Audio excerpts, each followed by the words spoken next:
Let us start with next question. Question number 7.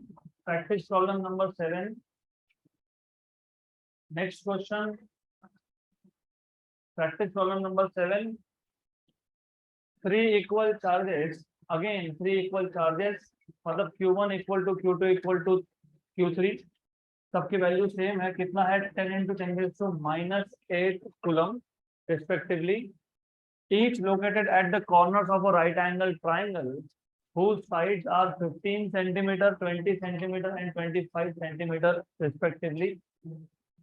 Find the force exerted on the charge located at 90 degree angle. तो हमारे पास एक right angle triangle है. Right angle triangle के 3 vertex होते हैं. You already know. You know there are 3 vertex of right angle triangle. तो right angle triangle के 3 वर्टेक्स ड्रॉ कर लो पहले. तो the situation is something like this. हमारे पास 3 चार्जेस थे. तीनों एक एक वर्टेक्स पे है. Let us say this is vertex A, this is vertex B, this is vertex C. Vertex का नाम जो चाहिए वो दे सकते हो. You can also call this as A vertex. इसको ए बोल सकते हो, इसको बी बोल दो, इसको सी बोल दो. Doesn't matter, it's the same thing. Vertex का नाम जो भी देना वो दो, तो फर्क नहीं पड़ता. तीनों के चार्जेस क्या है? सेम है. तो गिवन डेटा में सबसे पहले identify what is given to you. Charge at A equal to charge at B equal to charge at C equal to Q equal to 10 into 10 raised to -8 coulomb. मतलब 10 raised to -7 coulomb. Then 3 distances दिए आपको 15, 20 and 25. तो सबसे छोटा distance जो होगा that is 15 centimetre. ये distance होगा 20 सेंटीमीटर और हाइपोटेन्यूज होगा 25 सेंटीमीटर. मतलब the distance between vertex A and vertex B R A B. How much is R A B? 15 centimetre. Centimetre को मीटर में कन्वर्ट कर लोगे तो 10 power -2. Then R B C, distance between B and C is 20 centimetre. Centimetre को metre में convert करोगे तो 10 power -2. And lastly R A C, A to C distance is 25 into 10 raised to -2 metre. आपको find करने के लिए बोला है find the force exerted on the charge located at 90 degree angle. तो 90 डिग्री एंगल पे कौन सा चार्ज है? बी. तो there is a charge at 90 degree that is B. यहाँ पे भी एक चार्ज है, यहाँ पे भी एक चार्ज है. तो you are suppose to find out, क्या फाइंड करना है? Net force, total force acting on charge at B. अगर आपको याद होगा हमने लास्ट लेक्चर में एक क्वेश्चन सॉल्व किया था जिसमें स्क्वायर था. स्क्वायर पे 4 वर्टेक्स होते हैं. चारों वर्टेक्स पे सेम चार्ज था और हमको पूछा था what is the force on each charge. तो हाउ टू सॉल्व दिस? अगर आपको फोर्स ऑन बी फाइंड करना है, मतलब force on B due to A plus force on B due to C, correct? तो 2 फोर्सेस है. और याद रखना फोर्स ऑन बी मतलब कौन एक्सपीरियंस कर रहा है? बी. कौन एक्सपेक्ट कर रहा है? C. Force on B due to C is from B to C. B to C नहीं, C to B. Force on B due to C is from C to B. तो ये आ गया force acting on B due to C. Direction is from C to B. Then you have another force on B due to A. इसका direction क्या होगा? A to B. तो इसका direction आएगा ए टू बी. तो ये आ गया force on B due to A. और ये दोनों forces they are at 90 degree to each other. तो इन दोनों का जो रिजल्टेंट फोर्स है, रिजल्टेंट फोर्स, ये दोनों परपेंडिकुलर टू ईच अदर है एंड इन दोनों का रिजल्टेंट होगा अलोंग द डायगोनल. तो the force will be along the diagonal here. और आपको याद होना चाहिए chapter number 2, 2 forces if they are perpendicular to each other, 2 vectors a bar and b bar, if they are perpendicular to each other, resultant is under root of a square plus b square plus 2ab cos 90. लेकिन cos 90 is 0. तो इसका मतलब अगर आपको resultant force find करना है। This is resultant force F A. किस पे फोर्स एक्ट हो रहा है? बी पे। तो एफ बी क्या फाइंड करना था हमको? F B.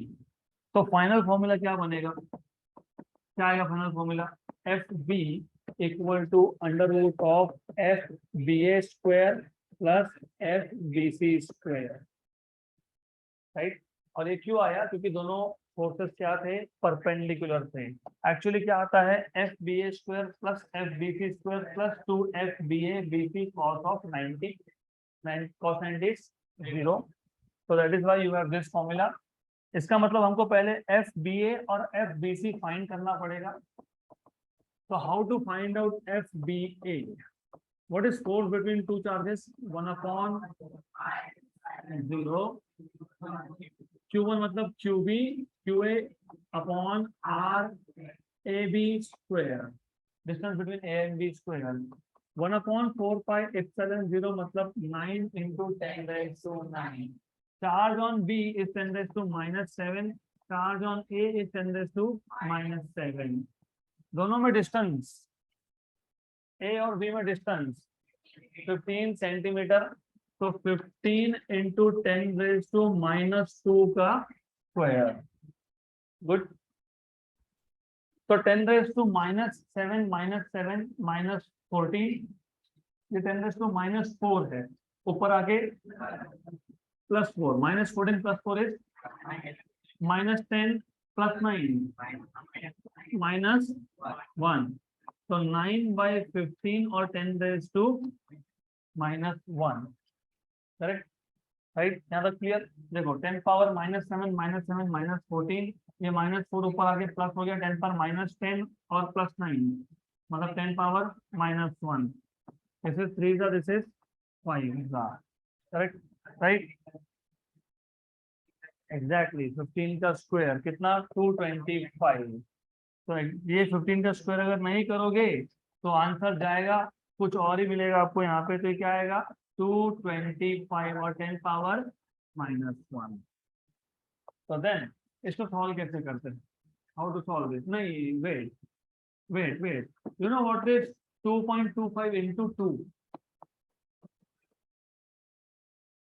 4 आता है, वेरी गुड। 4.5। तो 2.25 into वापिस से 2 कितना? What is the addition? मतलब 2.25 into 4 कितना है? कितना है? 9। हमारे पास क्या था? 9/225। क्या था? 9/225। 9 को मैं 900 कर लेता हूँ। 100 था क्या? 100 वहां पे। तो फिर 10 पावर -2 और 10 पर -1 था ऑलरेडी, तो 10 पावर -1। इसको एडजस्टमेंट बोलते हैं। 100 को एडजस्ट करना। 9 को 900 लिख लिया, तो 900 के जो 2 जीरो है, लास्ट वार्निंग है, ये जो 2 जीरो है ये एक्स्ट्रा लिखे, तो यहाँ पे इसको एडजस्टमेंट करना पड़ेगा। 9 into 100 into 10 पावर -2। ठीक है, 10 पावर +2 और -2 एडजस्ट किया। क्यों किया? क्योंकि नीचे क्या था? 225। 225 1 जा 225 4 हो गया। So that is why it is 4 into 10⁻⁻3 Newton। This is force on B due to A। So FBA, force on B due to A। है तो क्लियर? अब क्या फाइंड करना है? Force on B due to C. 1/4πε0 QB QC upon RBC square. 1/4πε0 मतलब 9 into 10⁻⁹। वापिस से QB QC दोनों की वैल्यू क्या है? 10 power -7 and 10 power -7। RBC, what is difference between B and C? 20 into 10 power minus मतलब 2 into 10 power -1, 2 into 10 power -1। Good. तो यहाँ पे लिखोगे आप 2 into 10 पावर -1 का स्क्वायर। -14 -2 पर आके +2 मतलब माइनस और 9, तो 10 पावर और ये 9/4 नहीं 2 का square 4। What is 9/4? 2.25। This is 2.25। 2.25 into 10 raised to -3 newton. ये है force on B due to C. हमको रिजल्टेंट फोर्स चाहिए था, तो resultant force on B is under root of force on B due to A का square plus force on B due to C का square. Force on B due to A is 4 into 10 raised to -3 square plus this is 2.25 into 10 raised to -3 का square. 10 raised to -3 का square 10 raised to -6, इसमें 10 raised to -6, इसमें भी 10 raised to -6, तो 10 raised to -6 common. 4 का square कितना 16। 2.25 का square कितना, तो सीख लो। How do you find out square of number ending with 5। पहले तो 2.25 का पॉइंट फिलहाल साइड में रख दो, देखेंगे बाद में। अब 225 का स्क्वायर है तो 5 का स्क्वायर कितना 22 into next number is 23। How much is this, देखो कैसे करते हो ये 23 इंटू 22, तो 23 इंटू 20 कर लो, कितना होता है 460, और 23 इंटू 2 कर लो, कितना होता है 46। 460 प्लस 46 506, कितना 506। तो जो 506 है यहाँ पे लिख दो, ये आ गया 225 का स्क्वायर। किसका स्क्वायर 225 का स्क्वायर। हमको कितना चाहिए था, तो कितना आएगा 5.0625, 5.0625, तो प्लस 5.0625। 16 में 5.0625 ऐड करोगे तो कितना मिलेगा 21.0625, और 10 पावर -6 का रूट कितना 10 पावर -3, तो -6 का रूट आता है 10 पावर -3। गुड, ज़्यादा clear. Now you know what is square of 4 16, you know what is square of 5 25, तो हमारा आंसर 4 और 5 के बीच में है, number 1।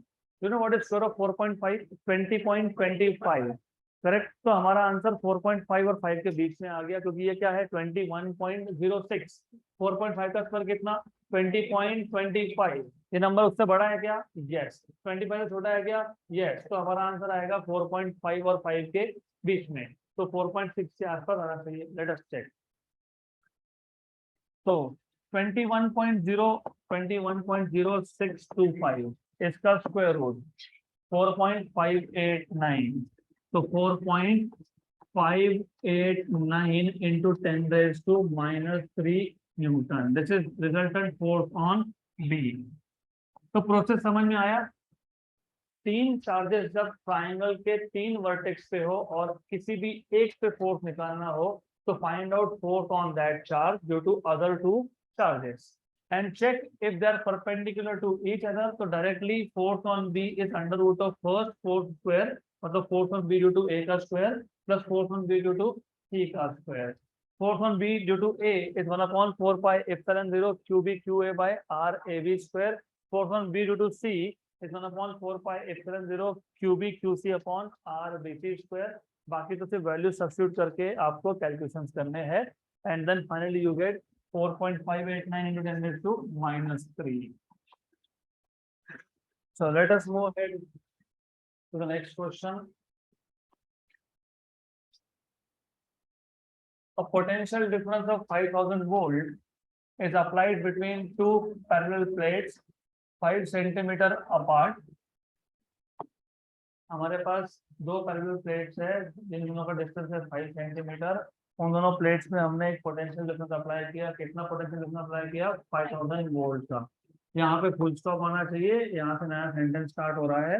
A small oil drop having a charge of 9.6 into 10 raised to -19 coulomb falls between the plates। Find electric field intensity between the plates, and number 2 the force on the oil drop। Extremely simple question. तो पहले question solve करने से पहले question अच्छे समझ लो। हमारे पास 2 पैरेलल प्लेट्स है and both of this plate are kept at a distance of 5 centimetre. तो you have two plates, the distance between these 2 plates is how much 5 centimetre. तो इन दोनों प्लेट्स का डिस्टेंस कितना है 5 centimetre. what is the potential difference between two plates? 5000. तो इन दोनों प्लेट्स में potential difference is 5000 volt. So this is 5000 volt, right. और आपको पूछा है what is the electric field, number 1. तो सबसे पहले गिवन पैरामीटर्स को आइडेंटिफाई करो. Voltage is 5000 volt. Distance between the two plates is 5 centimetre, मतलब 5 into 10⁻⁻2 metre. Centimetre conversion metre में. You're supposed to find out number 1, what is electric field between the two plates. इन दोनों plate के बीच में electric field कितना होगा, इसका एक formula हमने पहले क्वेश्चन में मेंशन किया था, याद है? V/D, potential upon distance. तो बहुत सिंपल है, इजी. नंबर टू ऐसा बोला है कि अगर इन दोनों प्लेट्स के बीच में एक ऑयल ड्रॉप फॉल हो गया, दिस इज ऑयल ड्रॉप, और ऑयल ड्रॉप पे चार्ज भी दिया है. ये चार्ज कितना है? 9.6. तो charge on oil drop is 9.6 into 10⁻⁻19 coulomb. So you have Q value 9.6 into 10⁻⁻19 coulomb. So what is the force on this oil drop? E find करने के लिए कौन सा फॉर्मूला यूज होगा? V/D. E equal to V/D. Force कैसे find करोगे? Electric field के दो फॉर्मूला थे, एक था 1/4πε0 Q/r², एक था F/Q. Electric field is F/Q. अगर इलेक्ट्रिक फील्ड ये फोर्स अपॉन चार्ज है तो फोर्स क्या है? Q into electric field. Q पता है क्या? यस. E पहले केस में फाइंड करने वाले हैं हम लोग, तो E तो फाइंड करना ही है. तो E you will find and Q you already know. अभी इधर देखो चुपचाप, नहीं तो I will come and beat you up there. यहाँ पे, यहाँ मतलब यहाँ. डन. तो Q, what is Q? 9.6 into 10⁻⁻19. E you will find out. E you will find out, and solution is extremely simple. What is solution? E equal to V/D. V कितना है? 5000 upon D कितना है? 5 into 10⁻⁻2. 1 and 1000 का ये ऊपर जाएगा 10⁻³ और +2, 10⁻³ और ये +2, 10⁻5. यूनिट क्या है? वोल्ट पर मीटर. वोल्ट पर मीटर है. E मिल गया तो फोर्स भी मिल जाएगा. F equal to Q into E. What is Q?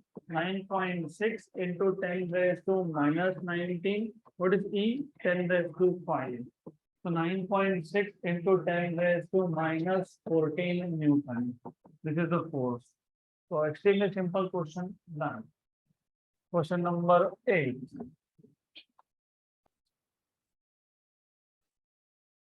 Next question. So let us move ahead with next question. वापस से सिंपल क्वेश्चन है.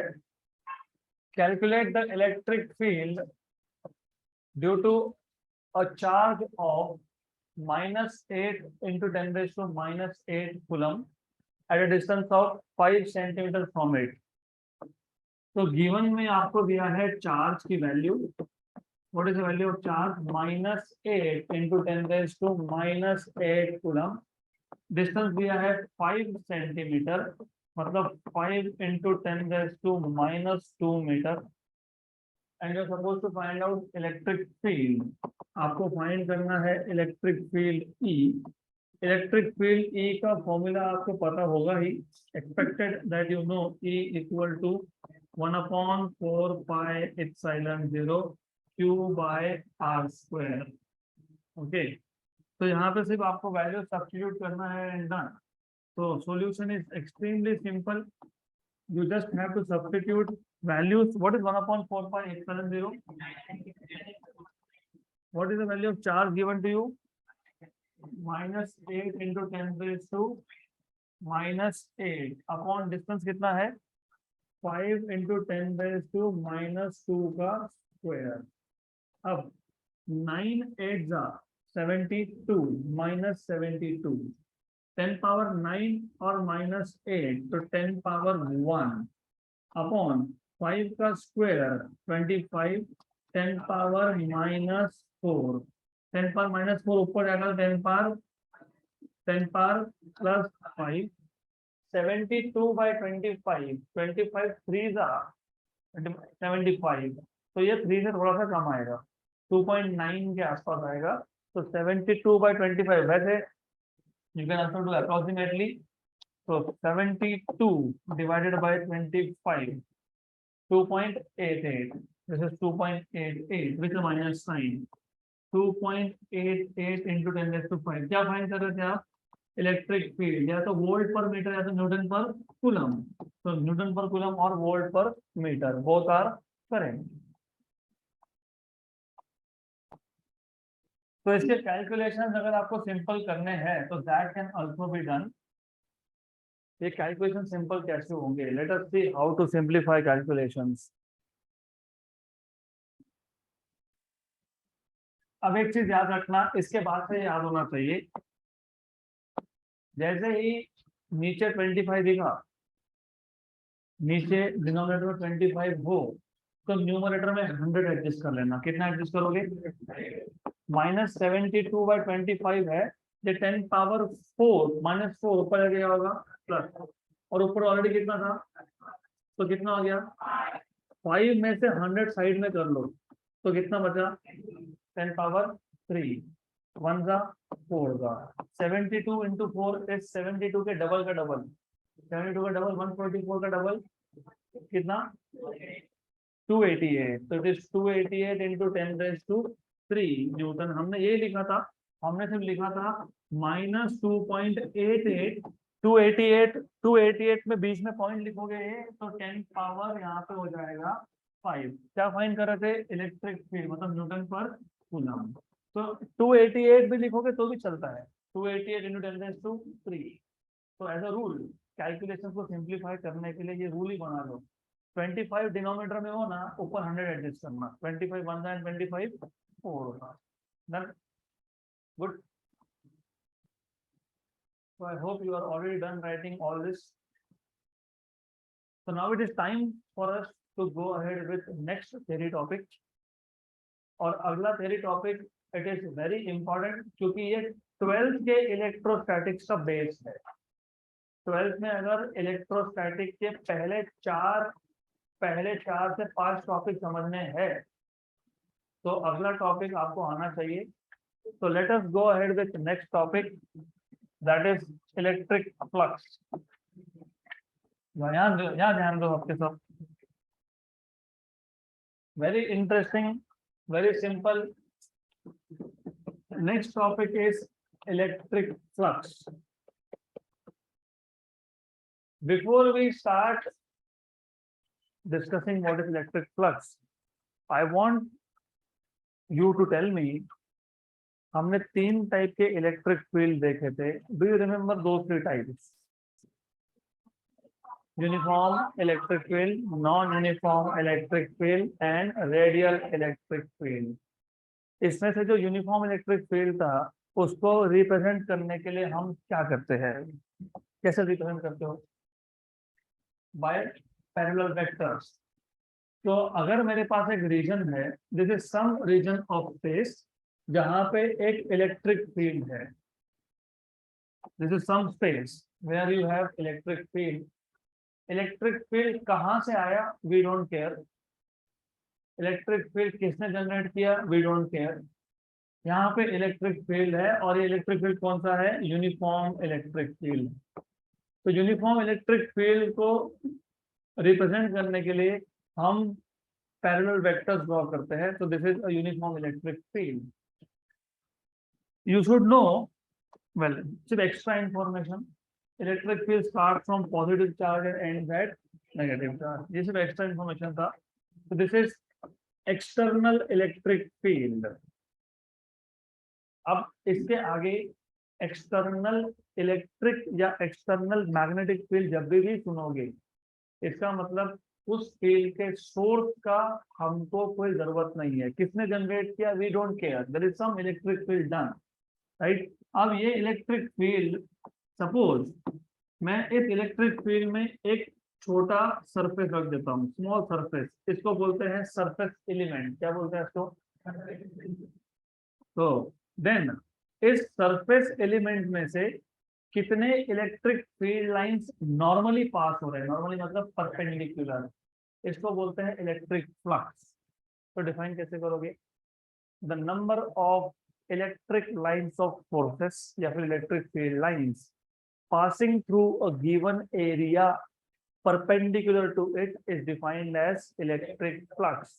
हमारे पास एक रीजन था जिसमें एक यूनिफॉर्म इलेक्ट्रिक फील्ड है, उस यूनिफॉर्म इलेक्ट्रिक फील्ड में, इलेक्ट्रिक फील्ड यूनिफॉर्म मतलब लाइंस है, वहां पे इलेक्ट्रिक फील्ड लाइंस है, उस रीजन में मैंने एक एरिया रख दिया, उस एरिया में से कितने इलेक्ट्रिक फील्ड लाइंस परपेंडिकुलर पास हो रहे हैं उसको क्या बोलेंगे? Electric flux. तो सबसे पहले आपको डिफाइन करके आना चाहिए व्हाट इज इलेक्ट्रिक फ्लक्स। तो electric flux is defined as electric flux is defined as the number of, यहाँ पे कितने फील्ड लाइंस पास हो रहे हैं? 4, तो फ्लक्स कितना है? 4। अगर मैं यहाँ पे 8 दिखाऊंगा तो फ्लक्स कितना है? 8। अगर मैं 5 करूंगा तो फ्लक्स कितना है? 5। तो electric flux is defined as the number of electric field lines या फिर number of electric lines of forces passing normally मतलब perpendicular, passing normally through a given area, इसको हम लोग बोलते हैं electric flux, right. Simple language, एक area था, let us say ds, d क्यों स्मॉल है, s क्योंकि सरफेस है। तो फिजिक्स में स्मॉल एरिया को हम डिनोट करते हैं ds या फिर da से। s मतलब सरफेस, d मतलब स्मॉल। गुड। अब हमेशा ऐसा नहीं होगा ना कि you have always electric field is perpendicular to the surface, ऐसा होता नहीं है नॉर्मली। तो इट इज पॉसिबल, ऐसा भी हो सकता है। कैसा हो सकता है? तो you may have a situation जिसमें आपके पास एक यूनिफॉर्म इलेक्ट्रिक फील्ड है, आपके पास एक एरिया भी है, लेकिन electric field and area they are not perpendicular, मतलब electric lines are not passing perpendicular to the given area. यहाँ तक क्लियर? फ्लक्स कैसे डिफाइन किया था? Number of electric field lines है, number of lines of forces passing normally through a given area. अब अगर electric lines normal नहीं है तो फिर फ्लक्स डिफाइन नहीं करेंगे, सिंपल बोलेंगे ना, flux can not be defined because electric field lines do not pass normal through the area. Correct, काम ही खत्म। तो ऐसा नहीं होता है, यू हैव टू थिंक। तो सोचना कैसे है समझ लो। अब मैं 4 लाइन दिखाऊं या फिर मैं एक लाइन दिखाऊं, डायरेक्शन तो इलेक्ट्रिक फील्ड का चेंज होगा नहीं और मैग्नीट्यूड भी चेंज होगा नहीं। करेक्ट। यहाँ पे बहुत सारे फील्ड लाइन से मैंने एक ही दिखाया है for the time being. Chapter number 2, scalars and vectors. हमने फिजिकल क्वांटिटी को 2 कैटेगरी में डिवाइड किया था। एक था scalar quantity which require only magnitude for its complete description, उसमें लेंथ, मास, टाइम, एरिया, वॉल्यूम, ये सब था स्केलर। यहाँ पे हम एरिया को बनाएंगे वेक्टर। अब एरिया को वेक्टर बनाने के लिए एक तो एरिया का मैग्नीट्यूड पता होना चाहिए, what is magnitude of area? ds। और वेक्टर बनाने के लिए क्या चाहिए? डायरेक्शन। अब एरिया का डायरेक्शन कैसे देंगे? तो हम क्या करते हैं, जो भी एरिया है हमारे पास उस पे एक परपेंडिकुलर ड्रॉ कर देते हैं और इस डायरेक्शन को बोल देते हैं एरिया का डायरेक्शन। क्या बोलते हैं इसको? Direction of area element. Remember, area is not a vector quantity, area is a scalar quantity. लेकिन अब मुझे फ्लक्स डिफाइन करना था। फ्लक्स के लिए इलेक्ट्रिक फील्ड लाइन एरिया से परपेंडिकुलरली पास होने चाहिए, जो नहीं हो रहा है पास। They are making some angle, they are not passing normal through the area.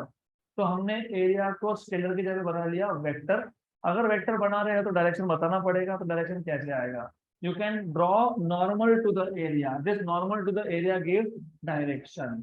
And remember, electric field और नॉर्मल टू द एरिया में जो एंगल है इसको बोलते हैं हम लोग theta. Correct. By definition flux क्या होना चाहिए था? Number of line passing normally. अब if you remember chapter number 2 again vectors, हमने एक वेक्टर का दूसरे वेक्टर पे प्रोजेक्शन देखा था, याद है क्या? Component of A bar on B bar. तो जो ई वेक्टर है इसका मैं कंपोनेंट ड्रॉ कर सकता हूँ, किस पे? डीएस पे। आपको पता है एंगल को लग के जो कंपोनेंट होता है वो हमेशा होता है ई cos theta. Adjacent component is always cos component. और कॉस कंपोनेंट को हमेशा एक कंपोनेंट होता है परपेंडिकुलर, वो होता है साइन कंपोनेंट। तो ये कौन सा कंपोनेंट है? E cos. तो ये कौन सा है? E sine theta. अब फ्लक्स डिफाइन कैसे किया था? फ्लक्स में हमने क्लियरली बोला है नॉर्मली। नॉर्मली मतलब परपेंडिकुलर। तो कौन सा कंपोनेंट एरिया को परपेंडिकुलर है? एरिया को परपेंडिकुलर कौन सा कंपोनेंट है? ई कॉस थीटा। मतलब ई साइन थीटा का यहाँ पे कोई भी काम नहीं है, इसको डिलीट कर दो। करेक्ट, भूल जाओ। गुड। तो पहले प्रॉब्लम समझ लो। प्रॉब्लम ये है, definition is the problem here. Bye definition electric flux is the number of lines passing through a given area normal to it। Imagination बढ़ाना पड़ेगा आपको। नॉर्मल कंपोनेंट मतलब क्या? For example, just for an example, ये वो एक given area है, ये इलेक्ट्रिक फील्ड है। तो by definition electric field line should pass normally. कैसा पास होना चाहिए? नॉर्मली। मतलब it should pass perpendicular like this, ऐसा पास होना चाहिए। Right, correct. लेकिन इलेक्ट्रिक फील्ड का डायरेक्शन नॉर्मल नहीं है, it is at some angle, it is not normal. तो इलेक्ट्रिक फ्लक्स के लिए स्ट्रिक्ट कंडीशन था electric field line should be normal. तो इसके दो कंपोनेंट है, एक है ई साइन थीटा, ये साइन थीटा कंपोनेंट है। ये नॉर्मल है क्या सरफेस को? नहीं, ये सरफेस को पैरेलल है, ये सरफेस के प्लेन में है। तो जो कंपोनेंट सरफेस के प्लेन में होता है वो कौन सा होता है? पैरेलल। ये कंपोनेंट कौन सा है? Cos component. ये क्या है? परपेंडिकुलर। तो फ्लक्स डिफाइन करने के लिए हमको साइन कंपोनेंट लगेगा कि कॉस लगेगा? Very good, cos component. अब what you can do here is, और एक गलत फहमी जो होती है नॉर्मली, हमको ऐसा लगता है कि मैंने 4 लाइन दिखाए तो मतलब इन दोनों लाइन के बीच में इलेक्ट्रिक फील्ड नहीं है। ऐसा नहीं है, electric field is everywhere. If I am showing 4 lines, that never means that there is electric field only at 4 places. In reality, electric field is everywhere.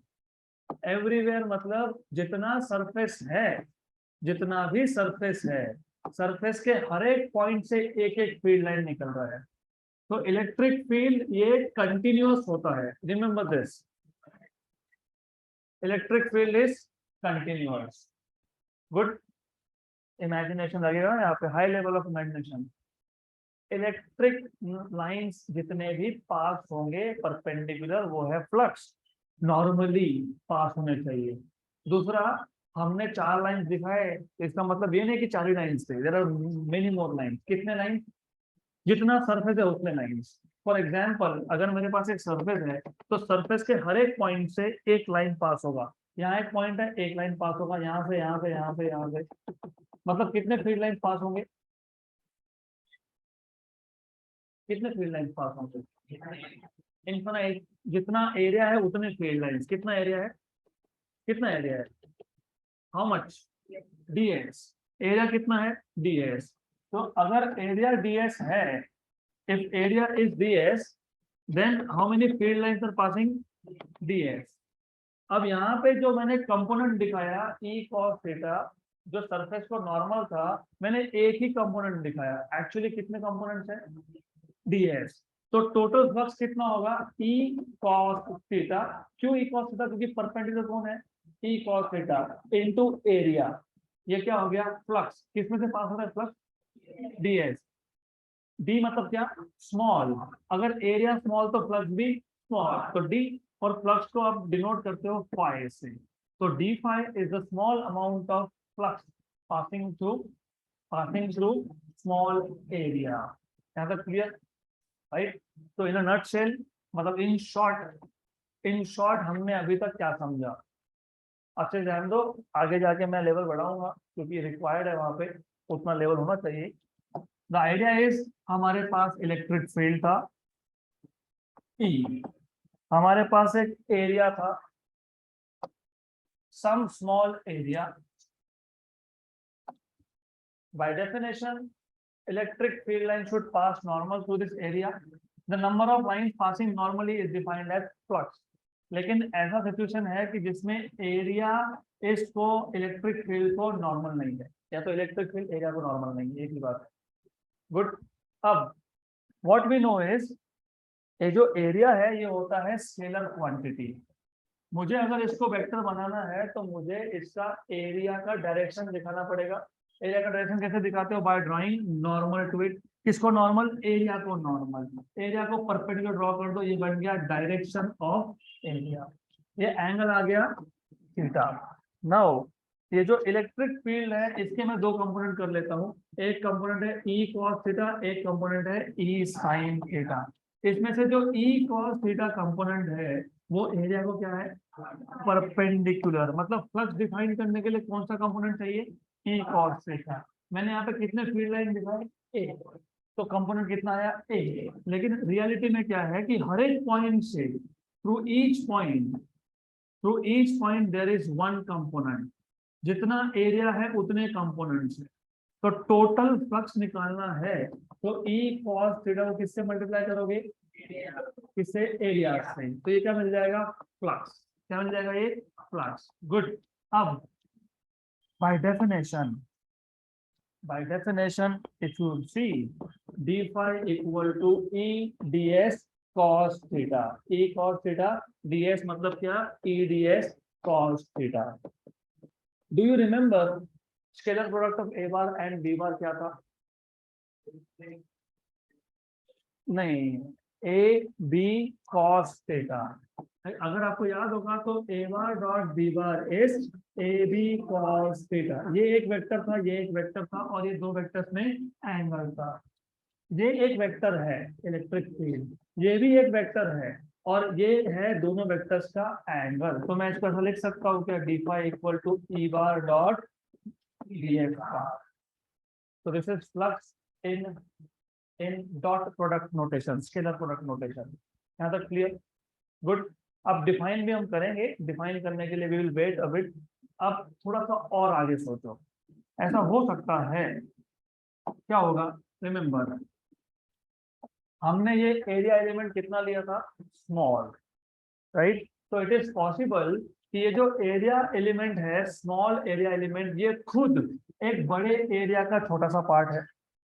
तो imagine this area element is itself is a small part of a very big area element, very big surface area, right। Flux define करते वक्त हमने strictly एक small area element लिया था। क्यों, क्योंकि small area में से कितने लाइंस पास हो रहे हैं ये काउंट करना इजी होता है। So if I take a small area, I can count 10 line, 15 line, 20 line, 50 line, 60 line, 100 lines. But if this area element ds, ये खुद एक बड़े सरफेस का पार्ट है। अब इमेजिन इस बड़े सरफेस के सेंटर में एक चार्ज है, positive charge plus q। You know what is the direction of electric field of positive charge, away. तो अवे तो ऑल डायरेक्शन में अवे ना, यहाँ से भी जाएगा, यहाँ से भी पास होगा, यहाँ से भी पास होगा, यहाँ से भी पास होगा। तो इन शॉर्ट अगर हमारे पास पॉजिटिव चार्ज है, electric field of positive charge will pass pass through all possible direction. Clear यहाँ तक? तो जैसे आपने स्मॉल एरिया एलिमेंट यहाँ लिया, वैसा ही स्मॉल एरिया एलिमेंट यहाँ पे भी ले सकते थे, ले सकते थे क्या? यस। उसमें से फ्लक्स पास होगा क्या? यस। तो वैसे ही सिमिलरली और एक एरिया एलिमेंट उसके बाजू में भी ले सकते हो, ले सकते हैं क्या? उसमें से फ्लक्स पास होगा क्या? Similarly you can take one more area element in its neighbourhood, इसके साइड में और ले लिया, यहाँ से फ्लक्स पास होगा क्या? इसका मतलब ये जो पूरा सरफेस है, इस सरफेस को मैं क्या बोलूंगा? एस, क्योंकि ये बड़ा सरफेस है। छोटे को क्या बोला? डी है। बड़े को क्या बोलेंगे? मतलब इन रियलिटी ऐसा है कि जो डीएस था वो एक बड़े सरफेस का छोटा सा एरिया था, और उस बड़े सरफेस के अंदर था चार्ज। तो अगर एक डीएस से फ्लक्स पास होगा तो दूसरे से भी पास होगा, तो तीसरे से भी पास होगा, उसके बाजू में और होगा, वहां से भी पास होगा। मतलब पूरा का पूरा बड़ा स्फीयर, बड़ा surface, it can be imagine to be made up of large number of small small surfaces. हमको फाइंड करना है व्हाट इज टोटल फ्लक्स। क्या फाइंड करना है? कैसे करेंगे? पहले यहाँ का फ्लक्स फाइंड कर लेंगे, फिर यहाँ का फ्लक्स फाइंड कर लेंगे, फिर यहाँ का फ्लक्स फाइंड करेंगे, उसके बाजू में कितना फ्लक्स है वो फाइंड करेंगे, उसके बाजू में कितना है वो फाइंड करेंगे, फिर क्या करेंगे? ऐड करेंगे। लेकिन मैंने आपको बताया था, जब कंटिन्यूअस डिस्ट्रीब्यूशन हो, यहाँ पे एक एलिमेंट उसके बाजू में और एक एलिमेंट उसके बाजू में और एक एलिमेंट, तो ये कंटिन्यूअस है कि डिस्क्रीट है? कंटिन्यूअस। तो जब कंटिन्यूअस हो तो हम क्या करते हैं? इंटीग्रेट। तो टोटल फ्लक्स फाइंड करना है।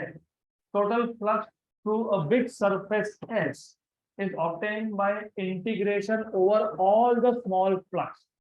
तो हर एक स्मॉल एरिया का फ्लक्स फाइंड किया और सबको ऐड किया। ऐड करना मतलब क्या? इंटीग्रेट करना। तो what is total flux? Integration over surface d phi. लेकिन what is d phi? E bar dot d S bar. तो ये क्या है? Total flux. कहां से?